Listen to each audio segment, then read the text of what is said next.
Сайн байцгаана уу? Подкастынхаа ээж дугаар 5 тамирал энэ удаагийн дугаараар Rhythmix-д орж ирсэн байна. Тэгэхээр Rhythmix гэж ярьж байгаа ч үсэн арилжаа нэрнэр тий. Тэгэхээр үзэгчдээ өөрийгөө бас танилцуулаач. За наа Үскэрл гэдэг. Би одоо 23 настай.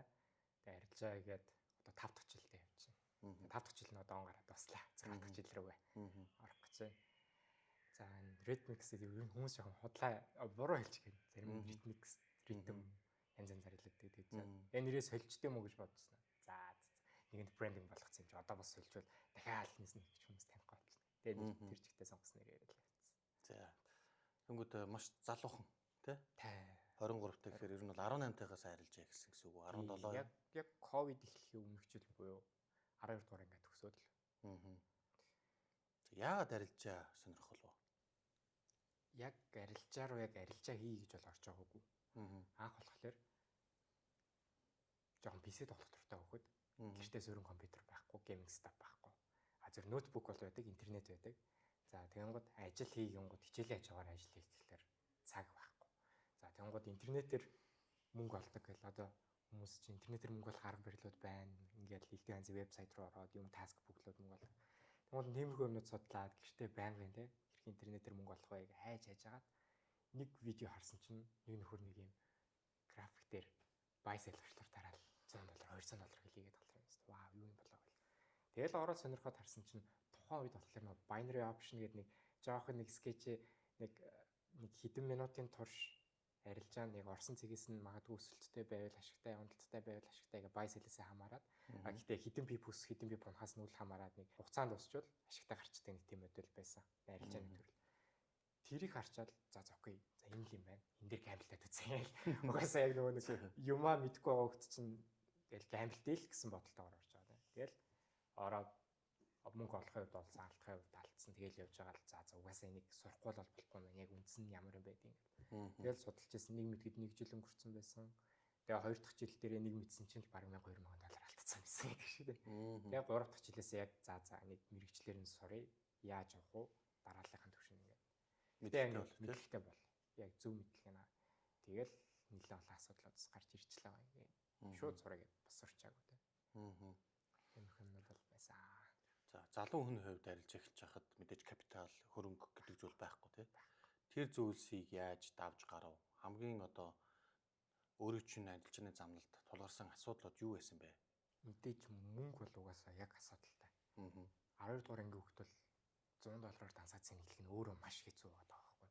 Тухайд чинь заах нэг доллар нэг 2700 байлаа гэж бодвол нэг $270,000 болно гэдэг чинь ямар ч ажилгүй цалингүй хүүхдүүд бол аюу хэцүү. Тэнгууд яг би ингэ 6 сармаар 3 сармаар өдр гэдэг. Аав ээж өдрийн хоолны мөнгө хоолой дээрээ гал $3,000 өгдөг ч гэдэг юм. Тиймэрхүү мөнгнүүд өстэй яг үлэн цуглуулаад за нэг баяр ёслол төрсөн өдрөөр нэг ах эгчнэр мөнгө илгээвэл цуглуулаад тэгэл сургууль дээр байхдаа нэг хүүхдүүдийн гэрийн даалгаврыг хийж өгье. Чи надад нэг хоолны мөнгө өгчөө гээл. Эний жижиг сажиг өнө цуглуулж агаад нэг $100-аар цэнэглээд за одоо л энийг өсгөнө гээл. Тэгэл арилждаг. Нэг бодлого алдчихна. Тэгвэл яг нөгөө процесс нь яг л ийм процесс. Тэгэд нэг азар залуугаасаа эхэлсэн гэдгийнхаа ачаар гэх юм уу? Их мөнгө алдаагүй. Өрөөсөө тийм. Одоо нөгөө анханасаа бизнестэй байсан хүмүүс ч юм бол тэ ингээд за одоо маа талигаж эрхмэтрэ идэрч гэдэг юм уу? Бүр студид зараад арилжаанаар мөнгө алдчихсан ч гэдэг түүх байдаг. Тэгэнгүүт миний хувьд чинь болохоор яг хуу нөгөө бага мөнгө ч гэсэн тэр мөнгийг цуглуулахдаа бас нөгөө үн цэн нь орцсон байсан учраас их багын хэмжээгээр үл тооцоод яг нөгөө үн цэнээсээ хамаарат за угаасаа л айгүй хүн алдчихлаа гэсэн сэтгэлгээ яг ижил төвшөнд ороод ирчихэж байгаа учраас бас айгүй гацтай тооцоод байдаг. Яг хуу яг арилжааныхаа анхны алдагдлуудаа нөхсөн үе нь болохоор яг сурах процессуудын үед дуусаад анхны фанд авч яасан. Funded next гэдэг тэнцэнэс нэг 2 стептэй $6,000 данста. Хамгийн бага үнэтэйг нь даваад тэгээд тэндээш таталтууд хийгээд. Тэгээд ерөнхий бол break even дээр очиж яасан. За одоо өмнө нь байсан 18-тай наст тий тухайн үед одоо орлого гэж байхгүйсэн. Тэрнтэй харьцуулаад 5 жилийн дараа ингээ харангууд одоогийн дундаж одоо Rhythmix-ийн одоо сарын профит ашиг хэд байдаг вэ? Дундаж л бол тэр үед бол ямар ч орлого байхгүй шүү. Тийм. Тэрнтэй харьцуулахад одоогийн нөхцөл болохоор хамаагүй л. Маш хамаагүй л. Яг хуу бүр нэг тийм одоо бас мундагаа хийшнэрч гэдэг юм уу те бас яг хамтарч ажиллаж байгаа нэг салбарт байгаа хүмүүстэй харьцуулахад бол миний харьцангуй бага. Би бол өөрийгөө нэг тэгж хэдэн 10,000 доллараар ингээд сартаа олоод идэг гэж бол хэлэхгүй. Яг хэрэглээнийхээ амьдралынхаа хэрэгцээг бол хангалттай нөхч чаддаг, олж чаддаг арилжаанаас. Ажил хийлгүүгээр. Би бол одоо өөрөө ажил хийдэггүй, оюутан сургуулаа төгсөх гэж байгаа. Яг хуу насныхаа хувьд бол хөгшин оюутан ч гэсэн сургалтынхаа төлбөрийг бүтэн олцдог, хэрэглээнийхээ мөнгийг бүтэн олцдог. За тэгээд шаардлагатай мэдээж найз охинтой юм чинь найз охинтой гадуур дотор болцоонд явах ч гэдэг юм уу. За тэгээд илүү дутуу хэрэглээний зардлууд юу вэ? Тэр бол бүгд арилжаанаас гардаг. Ер нь бол яг нэг 20 наснаас хойш бол гэрийнхнаасаа ямар ч мөнгө төсөлмж бол огт аваагүй явж байгаа. Тэгэхээр арилжаа эхлээд 2 жилийн дараанаас ашигтай болсон гэж ойлгож болох уу? 4 дахь жилээсээ гэж. 4 дахь жилээсээ. Яг цэвэр ашигаараа гэвэл. Яг алдагдтал бол эхний 3 жил улаан зайл алдагдтал байсан. Тэгээ яг 3 дахь жилийн дундуур буюу 4 дахь жилийн эхлээд буюу 6 сарын хугацаанд бол огт арилжаа хийгээгүй. Яг сургалтын дээрээ тулгуурлаад тэгээ 6 сарын дараачаас тухайн сурсан зүйлээ имплемент хийгээд багсаг фандууд арилжах эсвэл жижиг дансан дээр нөгөө 20-40 чаленж гэдэг юм амар эрсдэлтэй юмнууд байдаг шүү дээ. Тэрнэр нөгөө алдсан мөнгөө эргэж олох гэдэг юм уу. Тиймэрхүү юмнууд айгүй их турш үзээр байгаа бас их цаг алдцсан. Түүнээс яг нөгөө тогтвортой consistency буюу нөгөө давтамжтай зүйлийг авсан бол одоогийнхоос ч илүү баруун мөнгөтэй байх байсан болов уу гэж бодогддог. Нэг зүйлийг л байнга давтаж хийсэн бол гэсэн үг тийм. Яг л болоод байгаа юм л давтаацсан бол. Гэхдээ болоод байгаа ямыг болоод тахт нь илүү ихийг болгоё гэсэн бодлоос болоод илүү ихийг алдчихдаг ч гэдэг юм. Тийм процесс байна. Яг ямар үеэс ашигт орж ирсэн бэ? Юу нөлөөлсөн бэ? Арга барилаас олсон юм уу? Арга барил, сэтгэл зүгээс олсон юм уу? За яг зөвхөн нэг зүйлээс гэж бол хэлэхэд аюу хэцүү. Арга барилаас бол би smart money concepts гэдэг SMC ICT гэж хүмүүс их хвшлэн мэддэг. Тэрийг бол яг л сурч эхлэх үедээ л яг сурч эхэлсэн. Яг хоосноос. Тэрнээс өмнө бол тэгэл support resistance, moving average гэдэг юм. Янз бүрийн индикатор бараг л YouTube дээр ороод 100 вiew rate-тэй арга барил гэж хайгаал янз бүрийн юмнууд хайгаал тэгэж явсаар байгаа л нэг нөхөр нэг fair value cap-тай видео хийсэн. Тэгэл энэ дээрээс нь хааш ингэж ойдог маяг бол энэ яг юу юм цаана нэг ямар логик яваад байгаа. Тэгэл яг тэр процессуудыг үндэслэж хагаад smart money руу орсноос хойш ашигын хэмжээ бол тэс уралцсан. Яг хүн чинь одоо ингээд техник шинжилгээ хийгээл арилжаанд орохдоо эндээс орно гэдгийг мэдээд байгаа мөртлөө энэ цэг дээр ашиг аваад гарна гэдэг тэр логик байдаг. Эсвэл заах стоп лосоо тавьчихсан мэдээд байгаа энэ ловын дор тавьчихдаг хэрнээ яг хаа хөрөөл ашиг аваад гарах юм бэ гэдэг логик байхгүй. Тэрнээсээ болоод айгүй гоё явцсан арилж байгаа шуналтаж байрсаар го брейк юм уу стоп лос болгочдөг. Эсвэл айгүй гоё явах боломжтойсэн арилж байгаа хайгаад их таачдаг гэх юм. Тийм процессыг надад айгүй их байсан. Тэнгууд яг смарт моныг судлаад эхлэнгууд за өсгөө чи энэ хайлауд дээр ч гэдэг юм ликвидейшн аваад гарнаа. Орж ирэх нь тодорхой. Бүх үйл явцууд нь маш тодорхой. За тэгээд тэрнээс гадна арилжаанд орох цаг нь тодорхой. Би тэдэс тэдний хооронд энэ цагийн цонхон дотор л ингэж л арилжаанд орно. Яг тэр цонхон дотор миний арилжааны боломж буюу сетапыг өгөхгүй бол би орохгүй. Тэр өдөртөө арилжаа хийгээд яах юм. Яг тэр процессыг бол жилийн өмнөөс л хийж байсан. Яг сурч явах процессд бол яг тэр цонхны дотор арилжааны нөхцөл байдал үүсэхгүй бол орохгүй гэдгийг мэдээд байгаа хэрнээ хүчлээд орчдөг ч гэдэг юм. За угаасаа л энэ дээр явчих магадлал гэдэм чинь туршаад үтчихье гэнэ. Дотоод сэтгэлийнхаа юм юугаар дагаад орчдөг. Тэгэл алдна. Тэгэл алдж байгаа л сурсан даа. Үзэгчдэд сонирхолтой байх. Цонх гэж ярьчлаа. Ямар цонх яг яриад байгаа лээ? Энэ цонх. Одоо цонх гэдгийг би шууд англиас нь орчуулчлаа л та. Би яг нэг монгол багш байгаагүй. Яг англиар үздэг. Тэгээд trading window гэдэг хэсэг байгаа. Trading window нь болохоор миний хувьд магадгүй тодорхой цагийн бүсийг л хэлээд байгаа. Монголын цагаар гэх юм бол за нэг орой нэг. За одоо Нью-Йоркийн цагаар ярихгүй бол бас нөгөө тэднийх чинь цаг нь өөрчлөгдөж байгаа. Нью-Йоркийн цагаар өглөө 9-с 11-ийн хоорондох 2 цагийн хугацаа байна. Яг тэр 2 цагийн хүрээнд л би арилжаа хайдаг. Хамгийн одоо волюм өндөртэй цаг. Хамгийн волюм өндөртэй цаг. Арилжаа явагддаг тий. Бай авах нь зарах нь хамгийн өндөр түвшинд хүрдэг. Тий. Хөрөх чадвар сайжирдаг үе гэсэн үг шүү дээ. Тэнгууд яг нөгөө монголчуудын хэлэх талтай нөгөө институцийн хүмүүс гэлээд байна шүү дээ. Яг тэр institutional trader-ууд орж ирдэг цагийн хугацааг нэр нь бол тэр гэж хэлж бол бүхэл өдрийн туршид бол яг нэг тогтсон хэмжээний хөдөлгөөнтэй байж байгаа л яг л тэр цагаар сүв цав гэл айгүй хурдтай. Тэгээ яг тэр цаг нь өөрөө яг нөгөө хүчтэй мэдээ гарахын яг дараа нь үүдэг. Нөгөө NFP-нүүд ч гэдэг юм уу CPI дандаа 8:30-аас гардаг тий. Тэнгууд яг миний 9-с 11 гарч болохоор мэдээний амар шууган харилцсан байдаг. Гэхдээ ялгаа байхгүй хөдөлгөөний сайн байж байгаа гэдэг. Яг тэр үед. Ерөнхийдөө дүгнэлт хэлэхэд халимнуудыг дагах цаг хугацаа гэсэн үг тий. Яг л даа. Боломжит цаг давтагддаг байнга. Давтагддаг. Тэгэхээр манайхан бас арилжааны window гэхээр ойлгож эхлэх нь шүү дээ.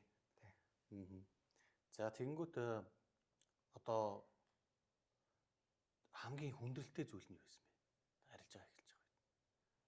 Санхүүгийн одоо хүндрэлээс гадна одоо гэр бүлийн нэтер яаж хүлээж авч ийсэн гэдэг талаас нь бас сонирхол. Би амар аацтай. Манай аав ээж хоёр тийм хоёлаа багш шүү. За. Тэгээд бид нэр хоёр ихчтэй. Манай хоёр ихч бас хоёлаа ер нь бол хятад сургууль төгссөн ч гэдэг юм уу. Яг мэрэгжлийн хувьд бол аюу амжилттай явж байгаа хүмүүс. Тэгсэн чинь би гэж нэг нөхөр сургууль дээр мэрэгжлээрээ сураад төгсөх ёстой хугацаанд төгсөж чадахгүй ч гэдэг юм уу. Нэг жижиг сажиг асуудлуудаас болоод оройтчдаг ч гэдэг юм. За тэгэл 10 жилийн дүн мөнгийг хоёр ихч мэгчтэй харьцуулах юм бол минийх чинь шалаар нэг баахан муу дөнгөд байгаа шүү дээ. Тэгэл ер нь бол би ингээд яг хоёр ихчээсээ жоохон юм суг байгаад та жоохон юм харамсдаг ч гэдэг юм уу те. Нэг тийм өөртөө юу яаддаг байсан. Өөрийгөө бариад иддэг байсан. За өсгөж чадахгүй дээ. Тэ угасаал муу юм чинь чадахгүй юм чинь. Яг нэг тийм бодлоодаас болоод жоохон гайхдаг байхад манай аав ээж болохоор амар дэмждэг байсан. Чи бусад хүнтэй өөрийгөө харьцуулах амар шаардлага байхгүй. Өөрийнхөө хийх юм хийхийг хүсэж байгаа юм хий, чадж байгаа юм хийгээд. Тэгэнгუთ би яг штэст орохдоо ингээд алгоритм код бичих тал руугаа арилжаан дээр те өөрийнхөө мэдэхгүй юмнуудыг ядаж одоо автоматжуулаад кодоор нь явуулъя. Тэгвэл ядаж надад штэст орох юм бол би энэ код бичдэг мэдлэгийг сурчих юм бол арилжаанд минь айгүй нэмэр болох юм байна гэсэн бодлоор бас штэст орж исэн. Тэгээд мэдээж компьютер тоглож өссөн учраас компьютертэй ойр мэрэгжилс зүгээр аахгүй. Тэгээд яг арилжаа хийгээд мөнгөө цуглуулад ч гэдэг юм аа ингээл арилжаанд хийгээл ирэхлээр аавж ирэл нөх эрсдэлтэйг нь мэдж байгаа даа гэж хэлдэг. Тэгээд мэдж байгаа ойлгож байгаа гингод окей за чи эрсдлээ мэдж байгаа бол хамаахгүй. Хийхийг хүсэж байгаа надад л. Тэгээд тэр хүмүүсийн дэмжлэг байгааг гэсэн бол би бол тэгээ аль эртний анхны танстай тал нэр за энэ хутан байна гэж хайцсан байна. Тэгэл айгүйх дэмждэг, сайн байна, мундаг байна. Юмнуудаа судлаад битээ бууж өгөөрэй гэдэг тийм. Тэгвэл яг тэр үед тулгарсан хамгийн том асуудал нь ерөөсөө л яг энэ арга барилал өөр юм болгож чаддаггүй. Төвчээргүй байдлаас л хамгийн их алддаг. Жохон алдаа эхлэнгүүд сольдог өөр арга барил руу ордог ч юм уу. Тэгвэл энэ дээр яагаад байгаа гаргалгаа гэсэн чинь яалтчгүй нөгөө нэг аав ээж хоёрын ихтгэл надад түлээлгдсэн юм байгаад байгаа. За тэгвэл тэр хоёрын чинь хоёулаа бас багшуун болохоор тийм өндөр цалинтай бол биш. Тэгэл бас л бас амьдралаа болгоол нэг өдөр тутмынхаа намайг те хоолгүй онолчихгүйгээл ажиллаж яддаг хүмүүс тэр хүмүүст бас тус нэмэр болчихгүй л үзэнгууд нэг ганц өдөр нэг алдагдaltaй өдөр нь таарна шүү дээ. Тэнгууд тэрэндээ шаардлагаал. Тэгвэл мөнгө хийхгүй болохгүй, өнөөдөр ашигтай гарахгүй болохгүй. Энийг л хийх ёстой байл чичрээл нэг алдааг хүлээн зөвшөөрөхгүй дараагийнхыг аваад бүр илүү томыг аваад тэгэл хугацаагаа удаашруулад явдаг. Яг одоо ч гэсэн хаяа тийм алдаануудс гаргадаг. Гэхдээ маш багассан. За хоёлаа одоо болохоор аргачлал тал руу нөрөө тий. Хамгийн ихнээс бол мэдээж индикатор хэрэгэлдэг үү? Хэрэгэлдэг бол ямар индикатор хэрэгэлдэг вэ? Зөндөө индикатор хэрэгэлдэг. Гэхдээ индикатораараа би ямар ч арилжааны оролтын сигнал хардаггүй. Яг нөгөө нэг цагийн бүс хараад байгаа тэр нэг цонх хараад байгаа индикатор байна. За одоо Лондонгийн нээлт, Нью-Йоркийн нээлтүүд таана тий. За тэнгуү тэр дундаа би ч нөгөө Smart Money Concepts гэдэг ICT-ийн арга барил болонгууд зүгээр нөгөө нэг энгийн Лондон сешнгууд биш. Яг тухайн сешн эхлэнгууд тухайн сешны бодит нээлт гэж байдаг. За тэрийг ярихлаар нөгөө quarterly theory гэдэг бас байгаа. Тэр quarterly theory-нд Лондонгийн бүсийг бид нэг 4 хуваачдаг. Нью-Йоркийн бүсийг 4 хуваачдаг. За тэнгууд Daily-ийн лаг 4 хуваангууд яг нөгөө Аз, Лондон, Нью-Йорк AM, PM гэдэг 4 хуваагдчихж байгаа тийм. Яг ингэж хуваагдангууд хуваалт болгоны 2 дахь одоо хэсгийн нээлт буюу одоо Daily-гээр Лондонгийн нээлт. За сешн дотроо Лондонгоо 4 хуваасны 2 дахь нээлт шиг юм уу. Тэд нэр яг жинхэнэ алгоритм ажиллаж эхэлж байгаа цагийн нээлтүүд тэндээс хойш харилцаануудаа хараа явчихдаг. Тэрийг харуулж өгдөг. Quarterly theory гэдэг нэг индикатор байна. Day theory. За тэгэнгუутаа том цагийн лаг байн time frame шилжүүлээд байхгүй. Яг бага цагийн чартны хажууд ингээд том цагийн лаг харагддаг. Бас нэг higher time frame индикатор гэдэг. Тийм индикатор байгаа. За тэгээд макро гэдэг цагууд байдаг. Цаг шилжихийн өмнөх 10 минут, шилжснээ дараагийн 10 минутыг харуулж тодтогч өгдөг нэг индикатор байна. Энэ гурыг л нэг хвчлээ ашигладаг. За индикаторын хувьд бол тийм ээ тийм байна. Дараагийн асуулт бол fundamental news талаас нь монголоор бол мэдээ тий зах зээлийн мэдээ макро орчинд юу болж байгааг нь анзаардаг. Ерөнхийд нь л уншаад өргөдөг. Өөр би чинь intraday scalp төрлийн арилжаа хийдэг.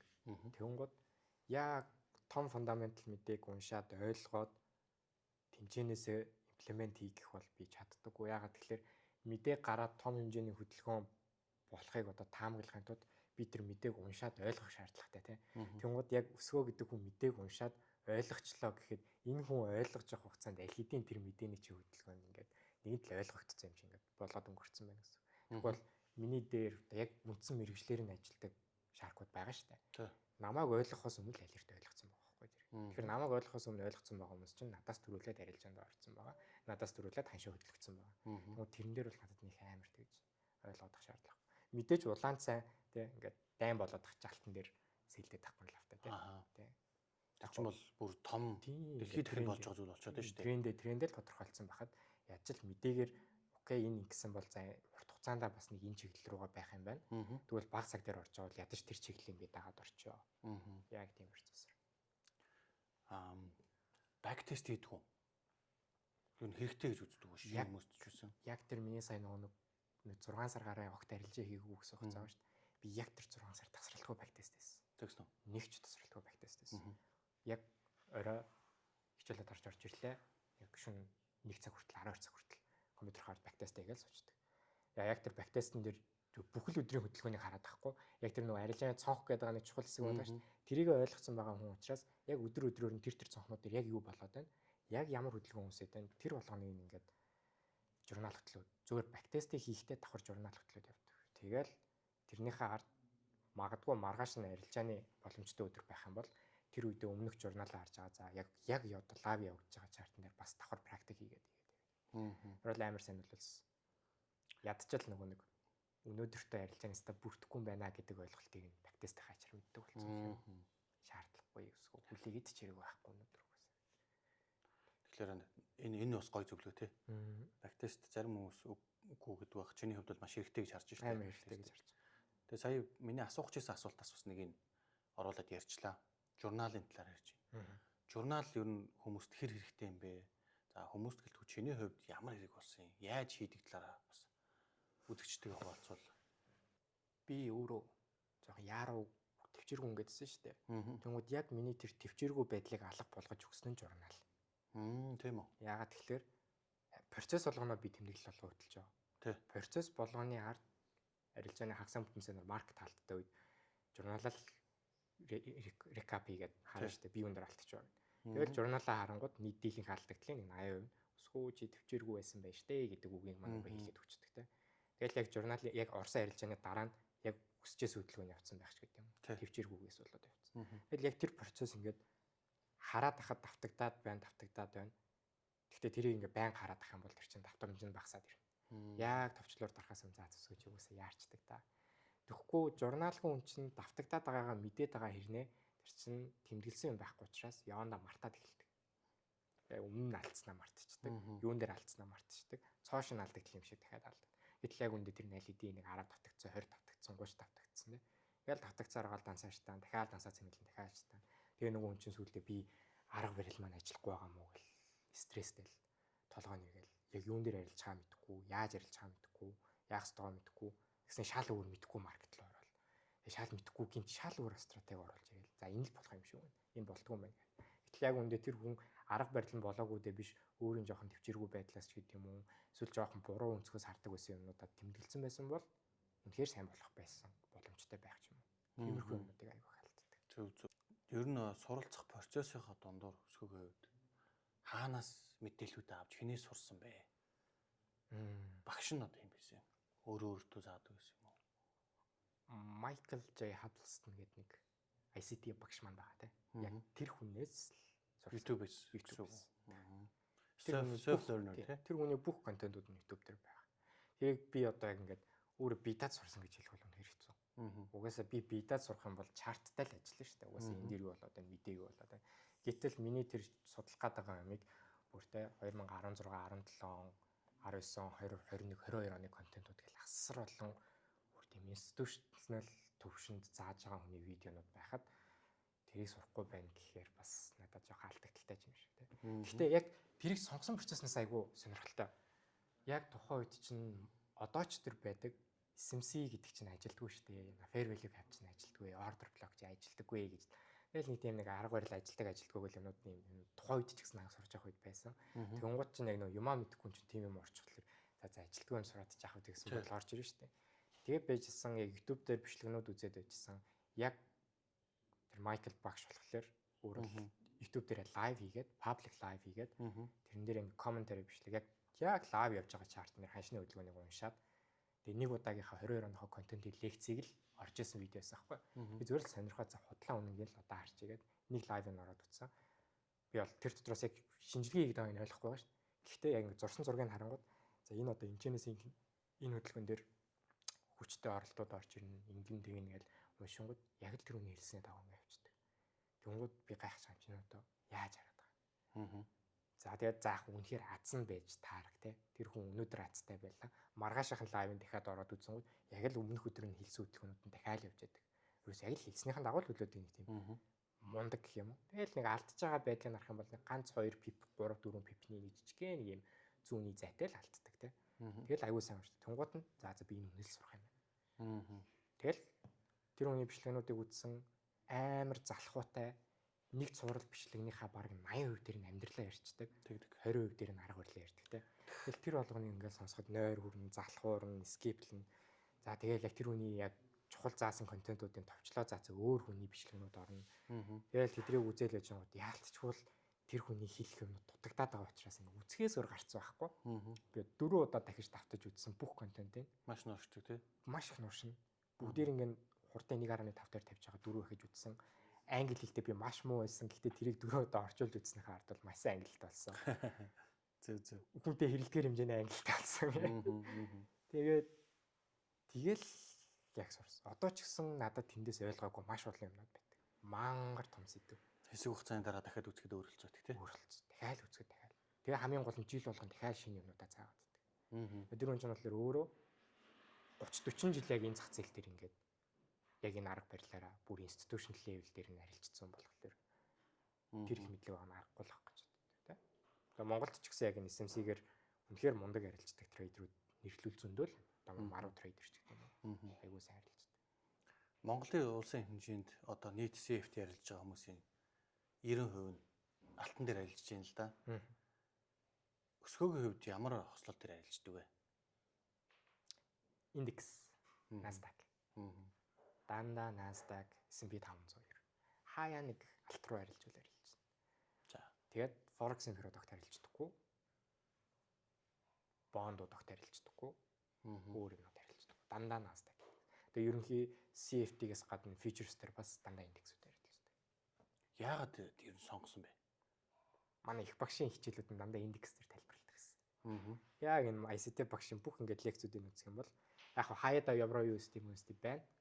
Гэхдээ дийлэнх 80% контент нь яг тухайн арга барилын бас хамгийн сайн ажилдаг гэх юм уу те. Гоё зөв харагддаг, уншигддаг нь индекс фичерсүүд байдаг. Тэгэл индекс дээр ингэж юм байна. Тэгээ угаасаа нөгөө нэг маш олон хичээлүүдийн давтаад үзсэн юм чинь угаасаа өөр хосол руу орё гэж зааслаа. Угаасаа л энэ үний хэлсэн юмар нь л явъя гэл тэр хослол дээр нь арилцаар байгаа л сурцсан гэх юм. Сурцсан гэж хэлчихсэн өнгөрөөд яг бай. Сурцсан гэж бодлоо нөгөө хүмүүс чинь одоо ингээд за өсгөө болстой ингээ одоо Nasdaq-ийн candle хаашаа авах шууд хэлэх юм байна гэж ойлгочтой. Тийм бол байхгүй. Яг уншиж чаддаг, зөв харж чаддаг. Тэрэн дээр тэгэл мөнгөний дөрмөлж болчихсон л тийм. Зөв. Өсгөөгийн хувьд одоо арилжаанд орохоос өмнө за компьютераар суулаа. За тэгэд нэг арилжаа эхлээд арилжаагаа хийгээд дуусах үеийн процессыг ингээд бидэрт ингээд тайлбарлаж өгөөч. Арилжаа яаж одоо анализа хийдیں, ямар бодол төрдөг. За ашиг авсан бол ингээ гарна. За тэгээд хэдэн ашигын дараа компьютер хаагаад амарч гэдэг юм. За нэг тийм сонирхолтой байдлаар зүгээр хүүрнэх байдлаар. За тэрний өдрөө өглөө өсгөөс яриад. Яг өглөөний үед бол лекц хичээл сургалтаа явах үе юм. Гэхдээ одоо л диплом бичиж байгаа сургалт дээр хаяа л очино. Өглөөний үед бол би бичлэгнүүд хийдэг. YouTube дээрх бичлэгнүүдээ edit хийвлээ, Instagram дээр оруулах reel edit хийвлээ гэдэг өдөр бол өнгөрчдөг амралтын байдалтай. За оройны 6 цаг бодлоо гингууд зоонд орох гэж бэлддэг. Трейдингийн зооны номд зоонд орох гэдэг. Яг тэрэн шиг бүх анхаарал төвлөрөлтөө зөвхөн арилжаан дээр тааруулахын тулд жоохон тайван дуу сонсоод ч гэдэг юм уу. Яг шууд арилж байгаа харалгүйгээр жоохон тархиа зэгцэл гэдэг нэг амралтын байдалтай. Нүдэнс хийгээд нэг 5-10 минут сууж агаад за окей. Компьютерод дэлгэлээ. Чарта шинжилгээ хийж эхэлнэ. Өмнөх өдөр яаж хөдөлсөн байна? Өнөөдөр Аз Лондон дээр яаж хөдөлсөн байна?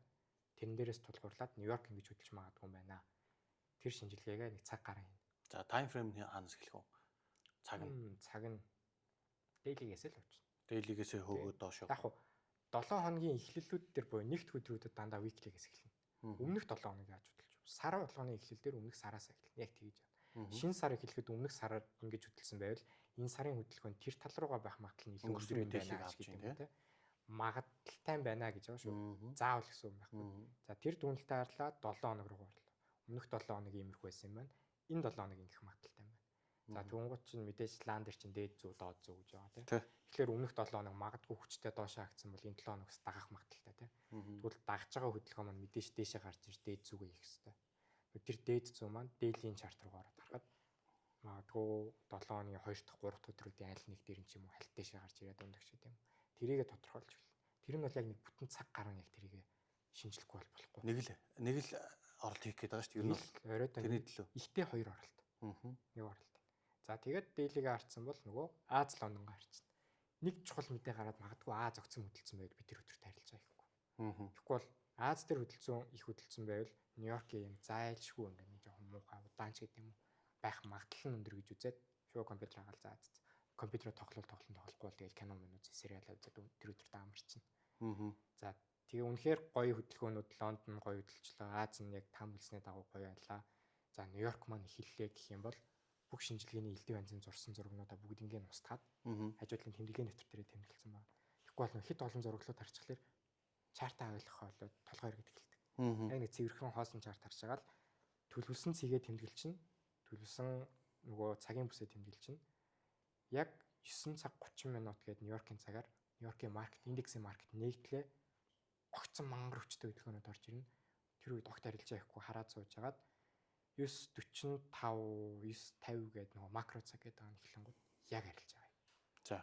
Тэгээд тийм тогтсон нэг харьцан тэд мэдгс риск карт бол надад байдаггүй. За. Өмнөх өдөр дээрээ шинжилгээ хийж байгаа. Өмнөх өдрөө магадгүй хөдөлгөөн улаан лавлаа шүү дээ доош хүчтэй. Тэгээд тэр өдрийн лов цэг маань ингээ авагдаагүй байх юм бол тий. За өмнөх өдрийн лов руугаа хүрнэ гэсэн бодолтойгоор ловыг харна. За бүр хүчтэй хөдөлгөөнүүд төсөөлж байгаа юм бол өмнөх 7 хоногийнх нь лов ч гэдэг юм. Эсвэл жоохон бага хөдөлгөөнтэй байх юм бол өмнөх сешнийх нь лов ч гэдэг юм. Тэгэл яг харахад дунджаар нэг харьцан 3 ба түүнээс дээш риск реварттай. За тэгээ ашигын магадлал нь бол нэг 40-45% хооронд хэлбэлцдэг. Win rate манайхан тий. Алдах үед нь олон гэсэн. Тэгвэл би чинь дандаа нөгөө нэг тухайн өдрийн л нийт хүчтэй явах хөдөлгөөнийг барих гэж оролдож байгаа.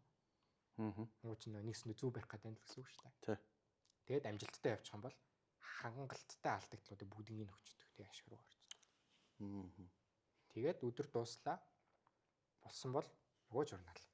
Өсгөө өнөөдөр яарсан уу, яараагүй юу ингэсэн үү, дүрмээ дагсан уу, үгүй. Бүх чеклистүүдээ хэлээ. Болсон бол сайн байна. Болоогүй байсан бол өөрийгөө шийдэх нэг жоохон санаачих гээл санаал хэлээ. Таслаа. Сонирхолтой бас нэг өдрөөр аялуулчлаа шүү дээ. Тэгэл тэгжэл. Би чинь нөгөө Discord дээр лайв хийчихдээ. Дэлгэцээ ширэлэл хүмүүстэйгээ яриа бичдэг. Тэнгуй уйтахгүй.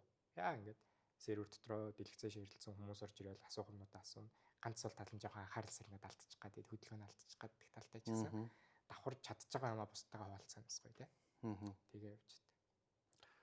Тэр одоо лайвд цугурж байгаа хүмүүс одоо өсгөөгийн community-тэй тий өөр ингэсэн тийм бас хүрээлэлтэй гэсэн үг. Тэр хүмүүстэйг одоо яаж харилцдаг? Тэр саний лайв үздэг хүмүүс чинь заавал community чинь байх шаардлагатай юу? Хамаагүй шүү дээ. Сервер руу орж ирэл юм. Ер нь бол 7 хоногтой public live байвал байна. Private live байвал байна.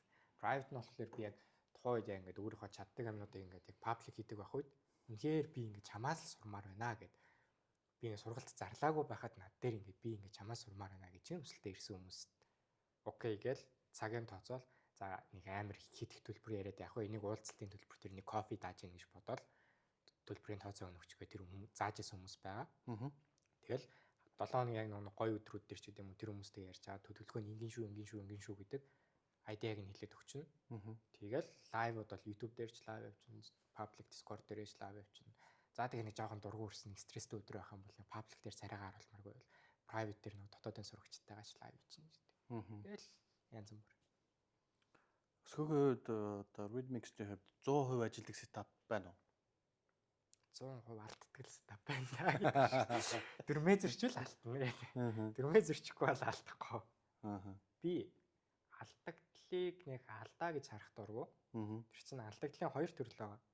Бүх процесс дөрмийн дагуу явагдаад алдсан алдаа бол ашиг гэж би тооцдог. Яагаад тэгэхээр би тэн дээр хийх ёстой, чадах ёстой бүхнийг гаргасан. Тэгтэл энэ яваагүй учраас окей би нэг хүлэн зөвшөөрч чадна. Энэ миний бизнесийн зардлаа. Надад хамаахгүй энэ дээр би стрессдэггүй.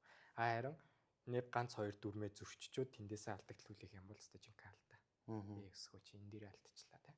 Нэг яаж сайжруулж байгаа юм. Тэгвэл манайхан ч нь болохоор яадаг вэ гэхээр угаасаа өөрийнх нь хийж чадхааргүй юмн дээр те үнэхээр контролд чадахгүй шүү дээ бид. Ягаад ч ярилцааны зах зээлийг контролдож предикт хийж чадахгүй. Тим юмн дээр өөрөөсөө шалтгаалаагүй алдаа гаргачаад тэн дээрээсээ би өөрийгөө муу ань гэж бодоод арга барилаас ойлгож яадаг ч юм уу нэг шаардлагагүй илүү илтлэх гээд байдаг. Тийм л. За хоёлаа одоо сэтгэл зүй тал руугаа усаарай тий.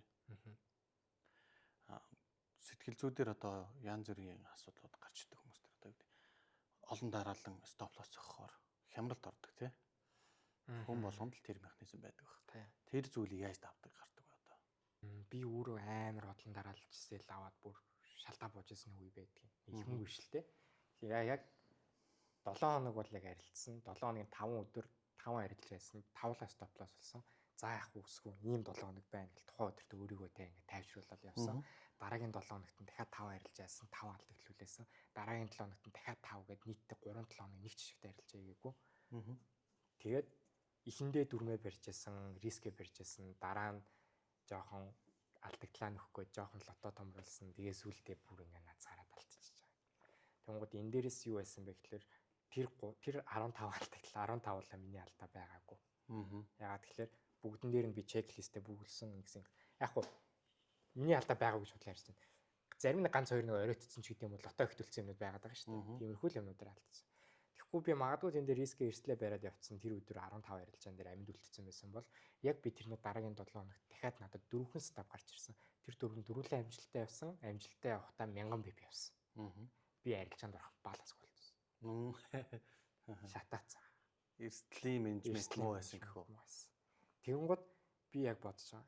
Яг тэр процессыг хүн болгонд авч туулах шаардлагатай. Угаасаа би одоо энэ дээр хэллээ гэд 15 дараалсан алдагдал гэдэг чинь ямар ч хүнд тусна. Тэгэнгუთ би одоо өсгөө нэрээ тэгж хэлжсэн штэ гэд санах хүн угаасаа байхгүй тий. Гэхдээ тэр хүнийг яг тэр алдагдлаа туулцсан бол туулсны дараа нь яг нөө сетап нь бүрдээ тэрэн дээр орч чадаагүй хүн байх юм бол яг тэр чинь хамгийн гоё сургалт. Окей. За өсгөө. Чи өстө жинхэнэ дэмий юм хэлчлээ тий. Чам дараа нь боломж гарсан байж тээ. Тэгэнгუთ тэр хүн сурч эхэлтэн тий. Яг алдчихээд сур. 1000 хүн алдсан шүү гэж хэлээд болохгүй шүү гэлээ тагт чинь тэгэл хийдэг. Ялахгүй хүч гисэн тий. Тэгээ чи энд хүрч болохгүй шүү гэдэг тагт нэг ингээл харах орны хөрцөн байдаг. Тэгээ яг адилхан. Яг ялахгүй хүчсэн хүн. Тэгэхээр тухайн үеийн тэр одоо стоп лосс авсан арилжаач нь буруу явсан үед буцаагаад системээ дагаад арилжээгээд буцаагаад ТП авсан дээрээсээ л сэтгэл санаас сэргсэн гэсэн үг. Тийм. Дахиад урам зориг орсон. Хамгийн гол нь яг системээс олоогүй. Сэргсэн гэхин цаашаа яг одоо яг тэр алдагтал хүлээчээд алдсны ардаас нь харж исэн сетап нь явж байгаа шүү дээ. Яг тэр процесс дээр би өөрөө арилжаанд ороогүй ч гэсэн би ядаж тайвширлаж ажиллаж байгаа юм байна. Яа өсгөө. Энд чинь угаасаа л яг л төлөвлөгөөний дагуу явчлаа шүү дээ. Жоохон цагаа томруулаа харцсан бол магадгүй энэ алдагдлуудаа сэргийлчих байсан байж гэдэг юм. Эсвэл жоохон мөнгөө жоохон бага эрсдүүлсэн байсан бол хангалттай нөхөө гараад ирчих байсан байна. Тиймэрхүү юмнууд байдаг. За тэгээд яг сэтгэл зүйн хувьд бол хүмүүсийг би битгий бууж өгөөрэй л гэж хэлдэг. Тэгэхгүй ингээ нөгөө мэдээж төлөвлөгөөний дагуу шууд арилжаж эхэлдэг хүн гэж байхгүй. Төлөвлөгөөгөө зөрчин, дүрмээ зөрчин. Тэгсэн ч гэсэн яг тэр алдаануудаа ойлгоод бууж өгөлгөө үргэлжлүүлээд байх юм бол амар сайн сурна. Зүгээр л алдаа болгон багш болно те. Юусе ямар ч сайн багшаас илүү алдаанууд нь сайн багш болно. Тэнгууд би дансаа 4, 5, 10, 20 гэл ингээл шатаагаалаад тэгснэ тэрэн дээрээ магадгүй огт те анхаарал хандуулахгүй тэнэг царайлал алдаагаа тавтаал яваал байна. Тэгж байгаа л нэг өдөр буугаад өгчөн те. Тэнгууд бууж өгөхгүй байдлынхаа хажуугаар давхар алдсан алдаан дээрээс анализ хийгээрээ өөр дээрээ сайн шинжилгээгээрээ шатар тоглолт сурахад хүн нүүдэл бүрийг эрх нүүдэл бүрийг таамаглах албагүй шүү дээ. Яг одоо юу болж байгаа процесс дээрээс л эсрэгтлийн нүүдэл ямар байна. тэрэн дээр байж болох хамгийн сайн үдлийг л хүн хийдэг те. Өөрийнхөө хийж чадах. Яг тэрэн шиг арилжаа хийж байгаа бол чиний зүгээс байж болох хамгийн зөв үйлдэлийг л хийгээрэй. Энд энэ шал хэрэггүй эрсдэл гаргаад ирэхгүй шүү дээ. Алдагдлуулаа. Тийм л байна.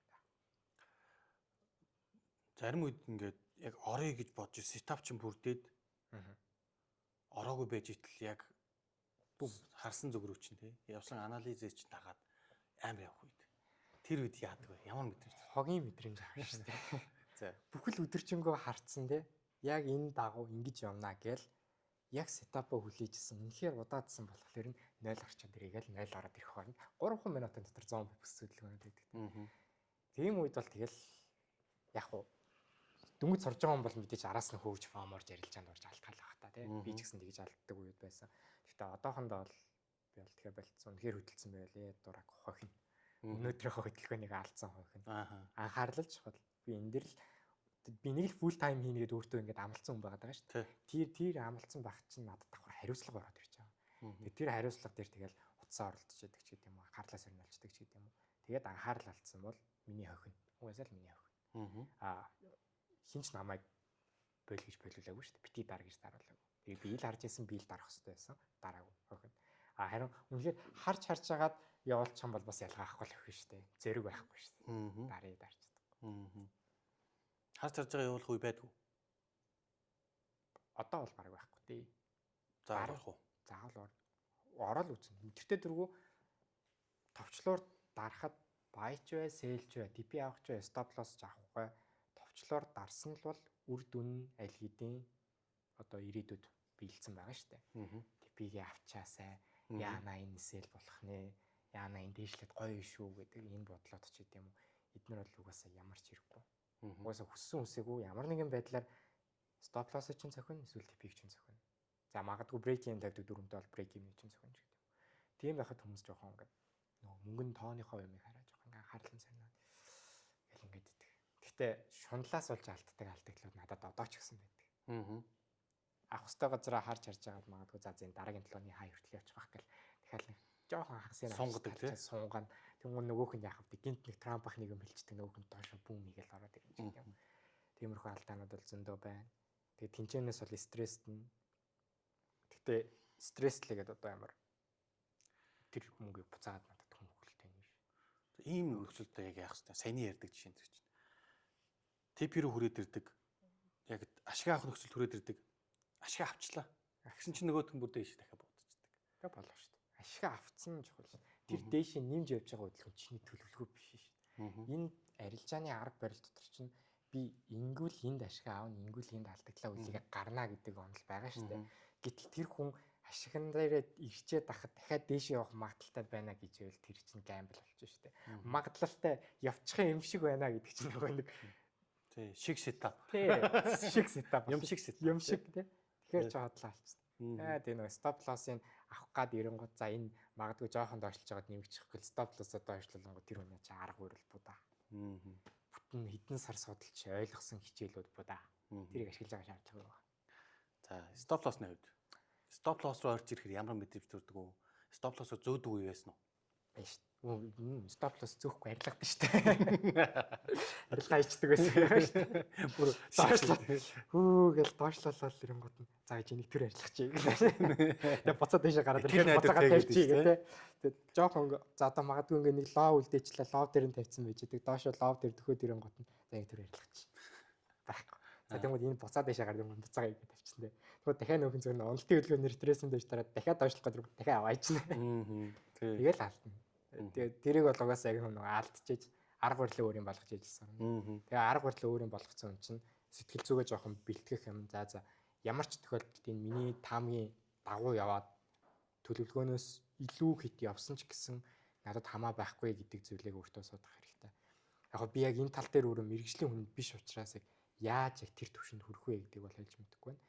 Яг миний хувьд юу гэдэг вэ гэхээр позишнтэй байгаа төлөвлөгөөний дагуу типийг авсан бол яг тэрэн дээр бүх оролтоо хаадаггүй 80% тавьчихдаг. 80% хаагаад stop loss-оо break-in дээр тавиад үлдсэнийг үнээр нөгөө шуналтай нөгөө хол хармаар байгаа зэг дээрээ тавиал компьютер унтрах. Runner гэдэг чинь тий. Lever runner. Тэгэл хайчдаг. гүүжил байдаг зүйл те. Орхисон. Гэтэ тэр нь эргээ брейк гейм зогсон. Зогсон ч хамаагүй. Хамаагүй. Яхаа өмнө типик авцсан байсан. Тэнгуут чинь брейк гейм нэ авангууд баг тэр хүн чинь баярлаа шүү дээ. Ашгүй паашлтад авчлаа. Энэ зүв байж. Тэнгуут нөгөө чинь яваанда дадал зуршлуулаад ороод ирнэ. Хоёлаа уналтын талаар ярьлаа. Одоо болохоор бас гоё эерэг зүйл рүү оръё. Хамгийн том олсон ашиг өөрөө ч хөвд шүү дээ тий. Тухайн үед төрсэн мэдрэмжтэй юу гэдгийг. Эсвэл уулын ороод гарцсан. Эсвэл нүд нь хоёр тийш хармаа санагдчихсэн. Анхны фанд авсан мэдрэмж л хамгийн их том ашигтай юм шиг санагдав. Энд чинь мөнгө орж ирэхгүй шүү дээ. Зөвхөн фанд даваад нэг сертификат ингээд your certified fund trader гэж хэлж байгаа шүү дээ. Тэрийг аваад би өөлж байгаа юм чинь. Бүр ингээд 3 жилийн хөдөлмөр ингээд биелжлээ те. Одоос тэ ингээд дахиж өсгөөд алдагт л үгүй. Хэвээ бүр ингээд гэрийнхэн дааж хэлээд хүн чадсаа гэж хэвээ. Найзуудтай нөөхөө гайхуулаад Instagram дээр story хийгээд. Хүмүүс баг нэ сүчи юу хийгээд байгаа юм бэ? Private equity да. Хүмүүсийн энэ хөрөнгийг өдөртөж арилж яадаг юм аа. Гэтэл яг үндэ зөвөр нөх зөвөрний safety нэг фанд байгаа байхгүй тий. Фандтай нүд 6,000 фанд байгаа. Тэгэл тиймэрхүү юм. Тэгэл яг тэр үед л миний хувьд бол хамгийн их допамин авч яасан, урам зориг авч яасан, гоё мөч байсан. За тэгэл тэрний дараа нь ганц юм фанд алдцсан. Шатаацсан. Гэхдээ тий. Өнөө дэлхийн дээвэр дээрээс нь буугаад ирсэн юм чинь үсэрсэн. Алдцсан. Гэхдээ өмнө нөгөө нэг чадсан юм чинь гэдэг мэдлэг хайж байгаа. Тэр алдагт надад хүнд. Нэг хийсэн юм чинь дахиад хийсэн юм чинь би дахиад хийж чадна. Энэ гэхдээ зөвөр ажиллахгүй бол бас их аюултай. Яагаад гэвэл нөгөө гамбл арилжаан дээр маржин шахдаг хүмүүс байгаа шүү дээ. Тэр хүмүүс чинь нэг маржиндаа ашигтай гарчих юм бол тэгээ яг саяны логикоор би өмнө чадсан юм чинь би дахиад чадна гэдэг. Маржиндаа алдаад иддэг. Тэгээ бүр амьдрал алдчихдаг хүмүүс гэдэгтэй. Гэхдээ яг азар надад би аюу азтай гэж бодоод байгаа юм аа. Яг зөв үедээ зөв дөрмийн дагуу арилжаад дөрмийн дагуу фандад авсан учраас тэр маа надад аюу том accomplishment болсон. Би чадаж байна, хийсэн, дахиад хийж чадна. Дахиад алдсан ч гэсэн би дахиад хийж чадна гэсэн юм итгэл үнэмшилтэй болсон. Тийм л байна да. Хамгийн том талаа шиг тий. Одоо нэг топ степ гэдэг фанд байгаа шүү дээ. Топ степ дээр фандад авчаад 2500 доллар татчихсан. Тэр л хамгийн том юм да. Тэгээд залуу хүний хувьд бол нэлийн бас тийм амжилт олдох тий. Одоо нэг ч эхлээд явж штэ. Хичнээн жил цааш арилжийн замлаагаа мэдгүй тий. Хүн нөгөө нэг хэрвээ ашигтай байгаад байвал тэр зүйлийг хорох хэрэггүй болчихж байгаа шүү дээ. Шаардахгүй болчихно. Тий. Тэнгүүд арилжааныг тийм статистик байдаг ш. Тэрвээ яг ингээд замлаа олцсон бол надаа өсөх графиктай л явждаг тий. Өөрөө яг барих зүйлээ барай явж ийл тий. Систем нь урт хугацаанд ашигтай байгаад. Яг үнэ. Тэгэхээр маш их ирээдүй бол байх боломжтой гэж харж байгаа юу чиний зүгээс? Тий. Гэхдээ хувь тавилан гэж юм байгаа. Би бурханд итгэдэг төрлийн хүн. Хүний амьдрал төрхөөс ахуудлаад өвхөн хөлтөл хүртэл аль хэдийн ингээд төвлөгдсөн, тооцоологдсон зүйл байгаа. Би ямар сонголт хийхээс үл хамааран тэр сонголтын үр дүн цаана аль хэдийн би бичигдсэн байгаа ч гэдэм юм те. Тэгэнгუთ би нэх их тэгж ирээдүйг боддоггүй. Яг л одоогоор л бай. Өнөөдөр өөрөө тамиг. Маргааш би машин тусалцчихвал яах юм уу ярьчихсан те. Би өнөөдөр хүртэл хийсэн зүйл маа те амар утгагүй болчих шүү дээ. Тэгэх юм бол яг ингээд ирээдүг бодоод байх нэг шаардлагагүйгээр өнөөдөр би гэр бүлийнхэнтэйгээ юу хийж чадхаар байна гэдэг юм уу те. Магадгүй найзуудтайгаа өнөөдөр зугаацах боломж байвал яа тийм зугаацаад үзье. Гэхдээ энэнийхээ хажуугаар хийх ёстой чухал зүйлсээ хариуцлагатай байх нь одоо хариуцлагатай байна. Хит холыг харж хит холыг мөрөөдөх шаардлагагүй. Гэхдээ мэдээж амьд хүн юм болцсон хойно хүрэх ёстой зорилго байгаа. Гэхдээ тэр зорилго дээр бол би хугацаа тавьдаггүй. Хүрэн тэр үз, хүрэхгүй бол тэр үз. Гэтэл хүрхийн төлөө явна гэсэн. Зогсолтгүй. Надад сонирхолтой санагдсан юу гэхээр дөнгөж 10 жилээ төгсөөд хийгээд ингээд одоогоор ингээд амжилттай болоод явж штэ тий. Тэгэнгүүт одоо бас энийг үзэж суучаа залуу хүмүүс маш их байгаа тий. Магадгүй эхлэлийн хөрөнгө байдаггүй ч юм уу. Боломжтой штэ энэ шин зүгээр. Боломжтой. Тэгээ арилжааг тэгвэл эхлэлийн хөрөнгөгүй байсан ч гэсэн хийж болох зүйл үү? Тухайн хүнээсээ хамаарна. Боломжтой. Одоо брокерууд байна шүү дээ. Ямар ч депозитыг шаардлагагүй кредит бонус өгдөг ч гэдэм үү. Эсвэл бага мөнгөн дээр нь тэтгэврийн депозит бонус гэдэг өгдөг ч гэдэм үү. Тиймэрхүү боломжууд байна. Эсвэл нэг жоохон хоолны мөнгнүүдэд цуглуулж байгаа. За эсвэл оюутан хүүхэд бол амралтын өдрүүдээр цагийн ажил хийгээд мөнгө цуглуулж байгаа ч гэдэм үү. Би ингээд аягүй олон төрлийн ажлуудаас хийж лээсэн л та. Зуны амралтаар кал центр дээр дуудлага дээр те хүмүүсийн захиалга аваад хүргэлтийн ажлын зохицуулж өгдөг ажил хийжсэн. Төмөр замын нөгөө авц зогсоол тэр өвлийн үүтэнд хүмүүс машинаас 1000 төгрөг хураадаг ажил хийгээл те. Тэгэл нэг 800 сая төгрөг аваад тэрийгээрээ арилжаан дээрээ нэг жижигхэн фанд аваад тэн дээрээ арилжаал алдаж онол явах процессыг байдаг. Заавалчгүй эхлэлийн хөрөнгө тэт байх шаардлагатай гэсэн юм дэр бол би огт үгүй гэж хэлнэ. Мэдээж алдна эхлэлийн хөрөнгө анх олсон мөнгө алдах боломжууд байсаар байгаа. Гэхдээ ядчил нэг эхэлсэн байгаа хүн чинь тэгээ зогсолтгүй урагшилждаг те. Нэг импульс авчих юм бол түрүүн зогсох шаардлага байхгүй. Тэр ер нь бол боломжтой, маш их боломжтой. Одоогийн зах зээл бас давуу тал үүсэж байгаа нь одоо үйлчлэгээ үзүүлж байгаа тий брокеринг компаниудаас маш их боломжуудыг олгодог болсон шүү дээ. Ийм ч урамшуулзалаа, тийм ч урамшуулзалаа хамгийн гол нь хүн хувьдаа ашигтай байдлаар эргүүлж чадвал гэсэн үг тийм ээ. Тийм шүү дээ. Хэрэглэгч ашигтай байж ич брокер ашигтай байна. Брокер дээр хэрэглэгч хэр удаан арилжаа хийн тэр хэмжээний ачаар л брокер ашигтай байна шүү дээ. Тэгэхгүй ингээд хэрэглэгч нь мэдлэггүй мөнгө байх юм бол брокер ашиггүй шүү дээ. Тэгэхээр угаасаа аль болох хэрэглэгчийг сайн байх тал дээр л ажиллаж байгаа брокер байна. Дөнгөж арилжаа эхэлж байгаа хүмүүст одоо юу бити хийгээсэй гэж зөвлөх вэ? Сигнал одоо юу байдیں те маржин шахацах гэх сая юмнууд ярьж шít. Дурдаад өнгөрлөө. Тэр дундаас өсгөөгийн хувьд яг масс руу чиглэж хандаж зөвлөгөө маягаар бол энийг л бити хийгээрэй дээ гэсэн зүйл юу байдаг вэ? Олон хүнээс л битгий сураарай. Олон өөр багштай л битгий бодлоо. Сайн ч бай, муу ч нэртэй бай, нэг багш сонгосон бол тэр хүнтэйгээ л зүгдээд явчих. Үнэхээр тэр хүнтэйгээ зүгдээд мэдээж цаг хугацааны эрхэнд тэр хүн чинь чаддгүй гэдэг чинь харагдаад эхлэв шүү дээ. Тэгэхээр нэг хүнтэйгээ л зүтгэж, нэг багшийн доор байж байгаа цаана дахиад нэг хүн энд нэг юм арга барил юм шиг үдэг ийшээ ордог. Тэнгууд наачгүй, аачгүй, бэжгүй юу ч болчихдог те. Нэг л хүний доор яваарай. Тэгээд өөртөө л итгээрэй. Өөр энд ч итгэ идэх те. Энд сигнал зарж байвал тэр хүний сигнал хэрэггүй. Тэр хүн яагаад сигнал зараад байгаа юм? Мөнгөгүй болохоор л мөнгө болохгүй сигнал зарж штэ гэж гэдэг юм. Яг үнгүй сигнал өгдөг хүмүүс бол сайн хүмүүс байна те. Тэр хүмүүс байж болох юм. Гэхдээ чи тэндээс юу ч сурч чадахгүй. Тэр хүн чам товчлуурыг чинь дар гэж хэлж өгч байгаа чи яагаад дарж байгааг мэдгүй. Сигналыг бол бүр айчих. Сургалт зарж байгаа хүмүүс ахын бол тэр хүмүүсээс асуудалч үнэхээр ингээд юм фанд давдагч гэдэг юм уу? Инвестор пассвортаа харуулад би ийм ашиг хийдгээ хүнд тусламар байна гэдэг хүмүүс байвал тэр хүмүүсээс аль нэгийг сайн чанартай гэж бодож байгаа сонгоод аваа явчих. Тэгэл угаасаа математикийн тооны л үзүүлэлтүүд байгаа шүү дээ арилжаа чинь. Тэдэн үеийн үнрээ тэдэн үеийн риск рeward. Энэ зөв системтэйгээр явах юм бол урт хугацаанд ашигтай ашиггүйгээл гараад ирнэ. Тэгвэл яг энэ дээр нэг амар тэр хүний юу зааж байгаа нь гол нь биш яаж зааж байгаа нь чухал байна шүү. Тэгэхээр нэг багштайгаа сайн нийлээд яваарай. Өөр багштай байх юм бол өөр риск reward, өөр win rate. Тэгэл өөр юмнууд чинь ямар ч нэг consistency буюу тогтмол байдлыг үүсгэж чадахгүй. Тэрнээсээ болоод дараалсан алдагдлуудыг ч өстө жиггүй утгаар нь үлээн. Тэгээ нэг л багштай яваарай. Тэгээд өөртөө л маш сайн итгээрэй. Угаасаа хүн сонголт хийж байгаа бол тэр сонголт тухайн үед буюу тэр хүнийг хамгийн зөв гэж бодсон сонголтоо л хийж яадаг. Тэгэхээр угаасаа буруу сонголт хийсэн байсан ш тэрэн дээр харамсах шаардлага байхгүй та. Угаасаа л чи тэр үед л зөв гэж бодож байсан юм чи хамаагүй. Нэг багшаал даваа яваа. Тэгээ ер нь бол подкаст мөн төгсгөлийн хэсэг рүү орж эхэлж байна. Өсгөө одоо өөрийнхөө 5-аас 10 жилийн дараа хаана харж байна? Арилжаа чинь зүгээсээ хувь хүн талаасаа ямар зүгсийг хийж бүтээн гэж харж байгаа вэ? 5 жилийн дараа юу?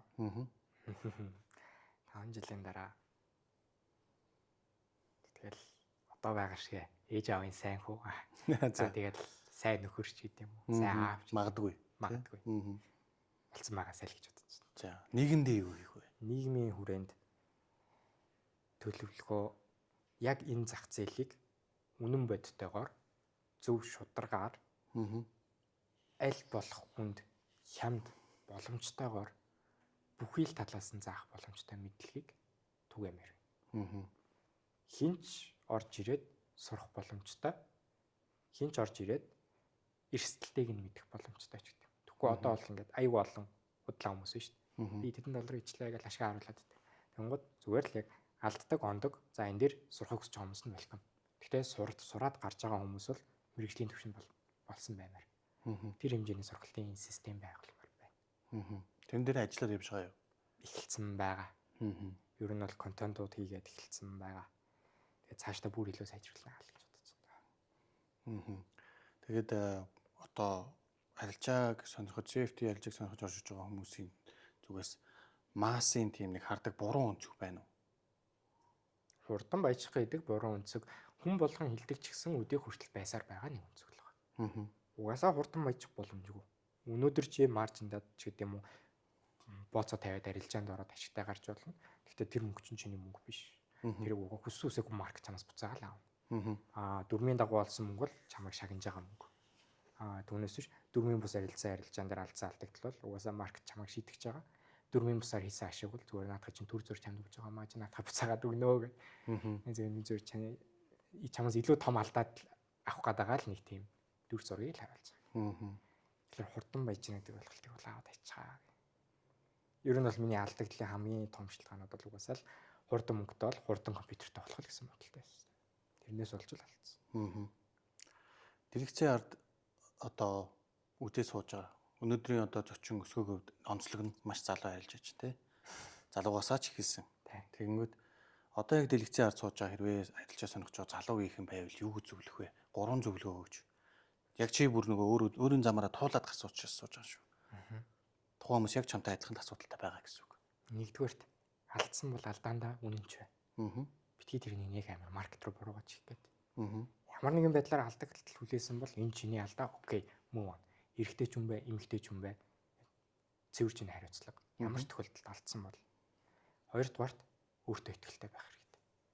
Алдсан ч бай, онсон ч бай, чиний л хийсэн үр дүн. Чи л энэ ашиг хийсэн. Тэгэхээр өөрөөрөө бахарах, өөрөөрөө тий алдсан бол тий өөрийнхөө алдааг хянаа. За. 3-дугаарт бити эготой байгаарэ. Хит өндөр эго алын шүү. Би айгүй их эготой байсан. Би энэ хүн чадж байгаа юм чинь би чадна гэсэн логикоор $1000 хүний дансыг би дансан дээр арилжиж байгаа мөнгөнд дүнгээр би $100 байж яг адилхан дүнгээр арилжиж чаддаг үед байсан ч гэдэг. Хит их эго хүнийг ална. Энэ гурыг л. Тэгээ ер нь энэ гур байхгүй багт болчих байхаа. Аандаа болно да. Аандаа болно да. Тэгээ угаасаа л ямар ч тохиолдолд юу ч сурсан цаг хугацаа л хамгийн чухал. Цаг хугацаа тэр хүн оруулсан байвал тэр хэмжээнийхээ л үр өгөөжийг аавна. Би өнөөдөр нэг 2 цагийн хугацаанд нэг арга барилын талаар видео үзээд насаараа идэх мөнгөө арилжаанаас одлох угаасаа чадахгүй. Бүгд баяжсан ба тий. Бүгд баяжсан баг. Би өнөөдөр яг тэр 2 цагийн бичлэгийг бүр нийн өвгөө хідэн цаг, хідэн өдөр дараалж үзээд тэрийг магадгүй хідэн жилийн хугацааны тий хөдөлгөөн дээр бэк тест хийж үзээд цаг хугацааг нь зарцуулаад өөрийн болгоод явах юм бол тэр магадгүй 2 жилийн хугацаанд намайг тэжээх боломжтой. Түүнээс өнөөдөр өсгөөний бичлэг оруулсан байна үзье. Одоо тэгсэн чинь яг инсентив зааж байна. Одоо энэ болох юм байна гэсэн чинь чарт нэр нэг төстэй хөдөлгөөн гарч баяжцсан гэх. Тийм байхгүй. Тиймэрээс аахгүй. Нэг ийм зүйл байдаг те. Ямар нэгэн мэрэгжил сонирхож байгаа хийж байгаа зүйлдээ 100000 цаг тэр зүйлсээ давтаж хийж мэрэгжлийн төвшөнд хүрдэг гэдэг те. Тэгэхээр тэрийг арилжааны төвшөнд үнэн гэж бодож байна уу? Үнэ. За үнэ. Тэгэхээр хүссэн хүсээг нэг юм шиг байна гэдэг мэдрэмж чинь байгаа штэ. Ямар үе сайжирдаг вэ гэхэл яг тэр нэг бэк тест чинь тэнэг болтлоо ийзэн чинь тэгээ нэг зураг шаардлагагүй харчдээ штэ. Зураг шаардлагагүй за энд ийм болж байна. Тэгмээ за энэ ч угаасаа баг инх юм шиг байна да гэл. Тэгтээ мэдээж тэн дээрээс суурилж арилжаанд орохгүй ч гэсэн ядчил нөгөө харах үнцгэн сайжирч. Шууд юм шиг сетапн дээр авахгүй байх штэ. Ер нь бол тэр чинь ингээд яг ингээд эхлээс өмнө ингээд боломжийг хараад эхэлчихдэг гэсэн. Би одоо яг л тэр төвшин дээр одоо яг очих гээд байгаа. Яг орой чартныхаа ард сухад өмнөг өдрийн хөдөлгөөн харлаа, өмнөх сешн харлаа, инглээ. За өнөөдрийн хөдөлгөөн 80% энэ чиглэлээр явах магадaltaй байна. Юм шиг байна. За тэглээ оройн цаг нь боллоо. Үнэхээр тэр стаб нь өгдөг юм бол окей бүүм орлоо. Хийлгээгээл тий. Ашигтай гарвал өөрөөрөө бахарах юм. Алдагтай гарвал миний буруу биш. Яг хоо эрсдлээ ихтрүүлсэн ч гэдэм үү, шаардлагагүй тийм том стоплаас тавьсан ч гэдэм үү, оройтод орсон ч гэдэм үү. Тиймэрхүү юмнуудаас л алдаа байна. Түүнээс бүх юмнууд окей байж байгаад алдаа болох юм бол хамаарахгүй тий. Дараа нь энийг хэд нуглаад авч байгаа юм чинь. Тийм л бодлоо. За тэгээд манай подкастыг хүлээн авч урилгыг мань хүлээн авч ирсэнд бас баярлалаа. Маш гоё мэдээлэл бас хүргэсэн бах те залуучуудад. Тэгэхээр дараагийн ажлуудаараа бас залуучуудаа эргээд уулзъя тийм ээ. Тэгээ. За. Баярлалаа амжилт хүсье. За баярлалаа. Энэ удаагийн дугаарын түрээд өндөрлж байна. Баярлалаа.